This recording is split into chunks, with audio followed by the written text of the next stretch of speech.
Hello and welcome back to the Stronghold. I'm the MtG, and recently, as I often do, I took a poll of our viewership here on YouTube asking which budget deck archetype you wanted to see.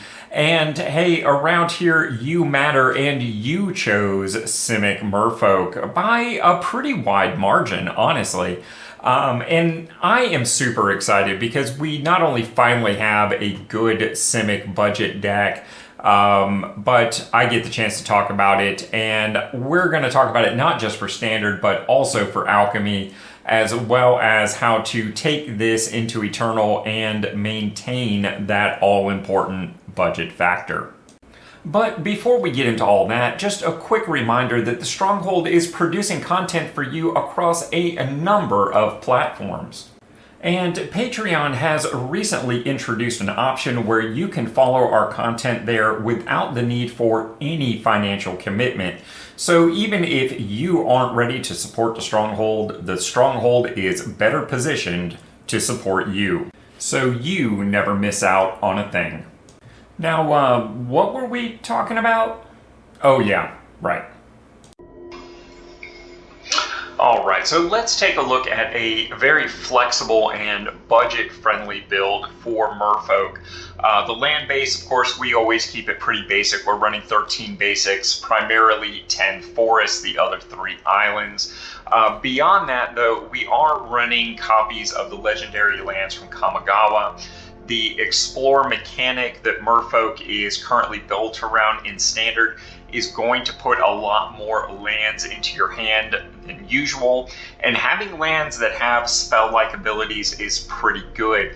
I recommend at least one copy of the Blue Soaring City as well as the green Besijo Who Endures. And in fact, this is the one deck where I'd say maybe as many as 2 or 3 of each might be the right answer here, although I know many budget players are only going to have one.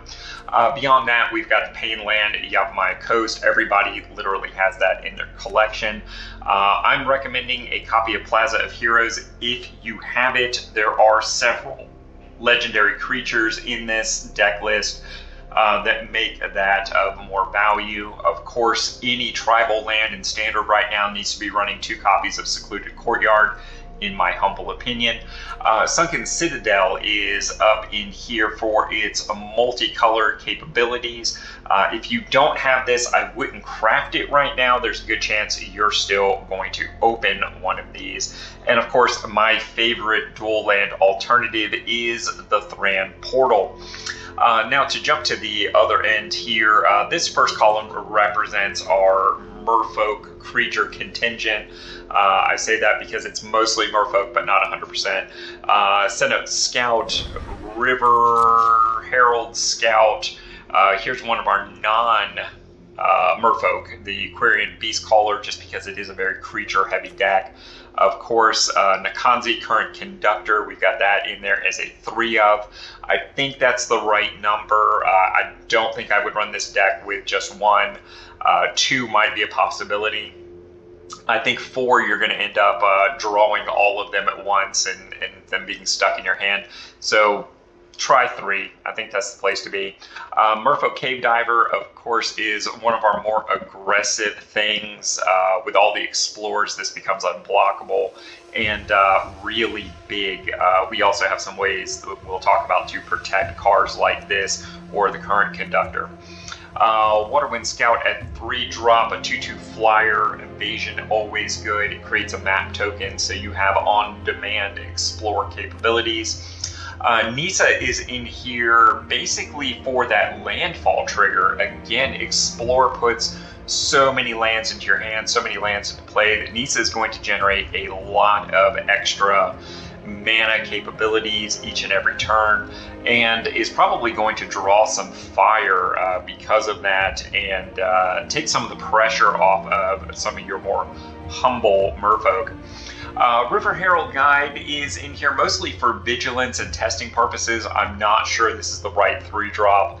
Waterwind Scout might just be the better of the 2. Also a single copy of Conduit of Worlds, which should not be in here under Merfolk. Deep Fathom Echo, however, is a Merfolk and one of the signature cards available for this deck through the jump-in deck experiences. It's a beater. I don't know that I would craft it because it is available in jump-in, and at this point in the season, even a free-to-play player is probably still going to open something like 75 additional Ixalan packs. And of course, this one also gives a nice place for Azuri Stalker of Spheres.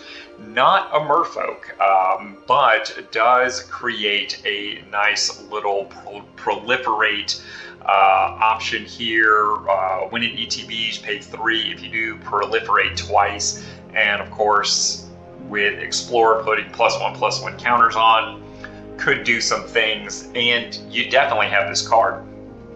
The second grouping here, of course, is our utilities. We touched on Conduit Worlds, allow you to play both lands and non-land permanents from your graveyard.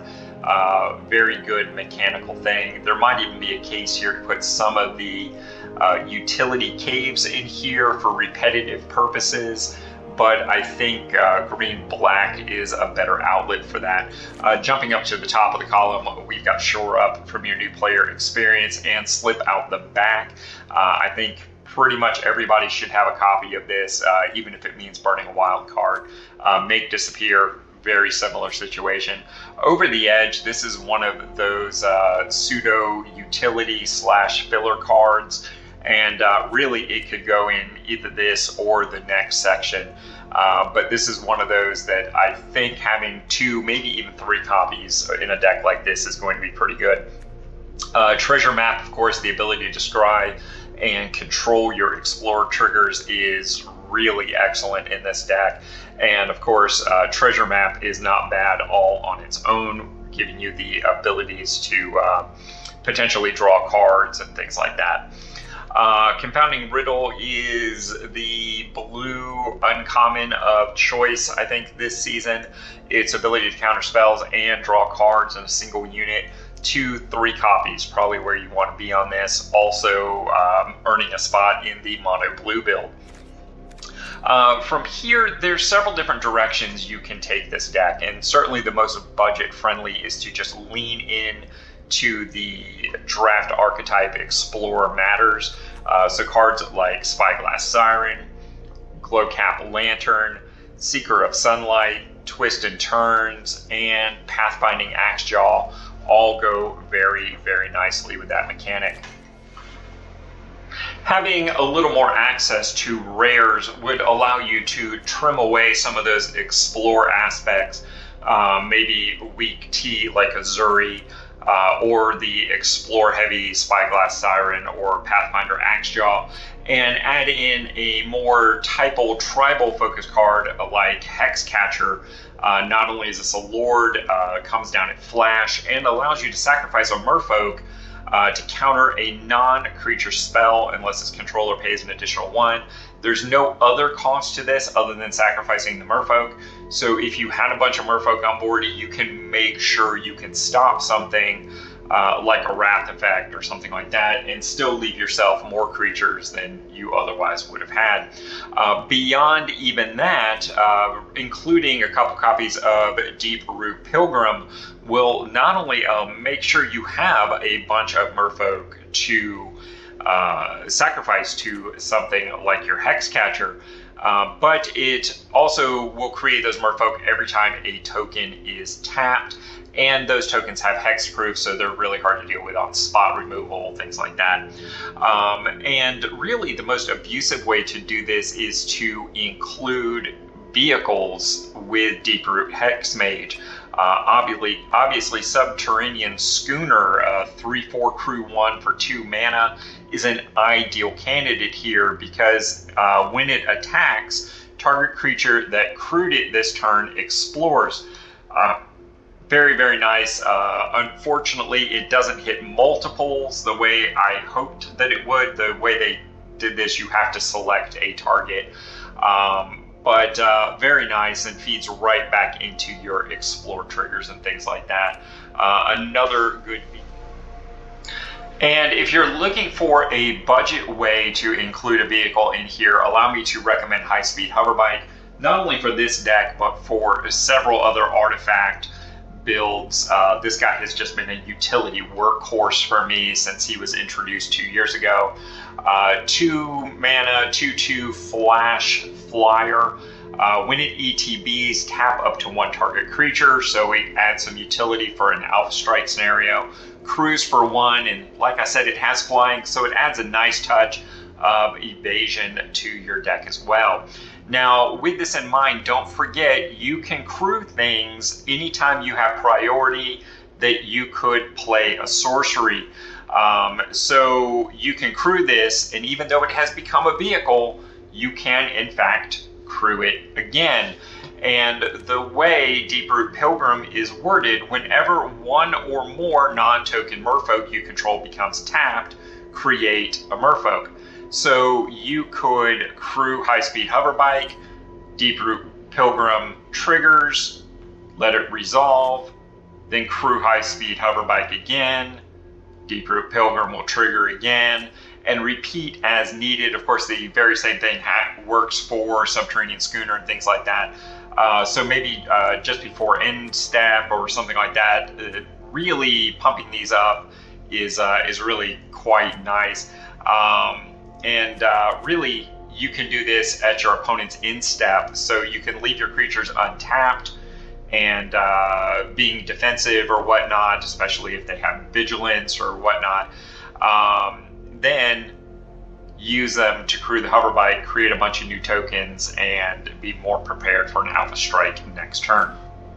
And if you're ready to take your merfolk into the tides of alchemy, Sorcery Speed Herald, 1 blue mana, either draws you a card, or if a permanent you controlled explored this turn, seek a merfolk card instead. As well as Merfolk Tunnel Guide, a true Simic 2/2. When Merfolk Tunnel Guide ETBs, you get 3 time boon with whenever 1 or more merfolk enter the battlefield under your control, target merfolk creature you control explores. And what I believe this is saying is you get a boon that will trigger 3 times. The first 3 times merfolk enter, this will be triggered, but there might be a little bit of fuzziness there on that rule. We'll have to wait and see once Alchemy is out. It's not out at the time of recording, but it will be at the time of release. Of course, nothing is quite as eternal as the tides themselves, and when you're ready to take your budding merfolk deck into the eternal formats, there is a ton of budget-friendly cards to help you, including 2 Merfolk Lords, Marrow Reejery and Merfolk Mistbinder, both uncommons, 2 and 3 mana, as well as a 4 mana Forerunner of the Heralds. When it ETBs, you may search your library for a Merfolk card, reveal it, then shuffle your library and put that card on top, where, of course, you'll be able to explore right into it.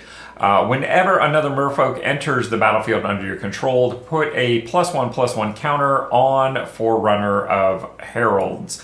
That again is a 4 mana 3/2, so good looking out on those. But hey, those aren't even the most budget-friendly options if you are looking at historic and perhaps this new timeless format, if I'm understanding the rules correctly. For an uncommon, you can add the 1 mana 1/1 Shoreline Scout and get access to one of the best dual land rares ever printed, Tropical Island, at no additional opportunity cost. Very, very good stuff here. Merfolk in the Eternal formats have been around pretty much since day 1 on Arena. And hey, before we go, I just wanted to take a moment and thank my patrons for 6 months of support. Believe me, as a content creator at my level, every little bit helps. I also wanted to take this opportunity to welcome the plethora of people who have signed up for free access over the last month. And if you haven't done so, you might want to consider doing that. More of my content is going to be migrating over to Patreon, but nothing is shifting behind a paywall at this time, because even if you're not prepared to support the Stronghold wants to be better prepared to support you. And as always, take a moment to like, comment, subscribe, or share this content, because that helps way more than you know. And of course, we have some suggestions here on the next videos that you're going to want to check out.